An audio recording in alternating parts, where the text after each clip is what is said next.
The Cost of Victory.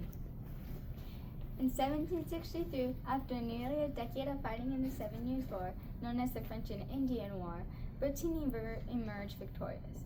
Britain had defeated France and gained control of Canada and the lands east of the Mississippi River. In London, the Chancellor of the Ex-Queen's met with government officials to discuss the aftermath.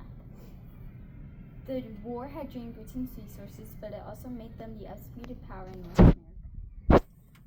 The war was long, costly, and exhausting, but it has left us with control of the entire eastern part of North America. Canada, the Ohio River Valley, all of it is now under British rule, but we have paid a high price and our treasure is nearly empty. Despite their victory, Britain was burdened with a debt of over $130 million. Grenville knew that the colonists who benefited from British protection during the war would have to help pay for it. We can no longer afford to carry the colonies on our back.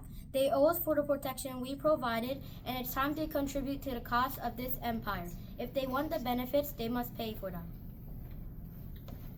Grenville's solution was to impose taxes on the American colonies. The colonists fought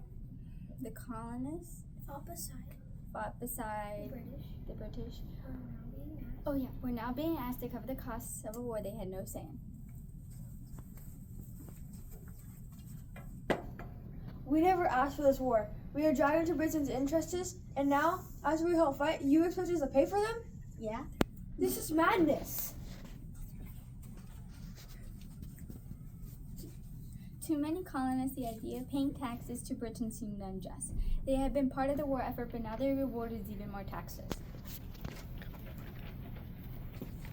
Your complaints are understandable, but look at the bigger picture. You were protected, you were allowed to drive under the British flag.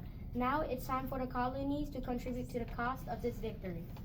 We fought for our freedom, not for more burdens, though.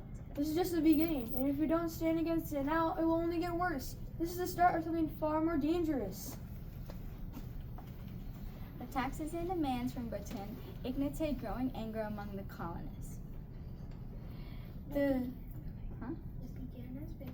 What began as victory for Britain would soon lead to rising rebellion.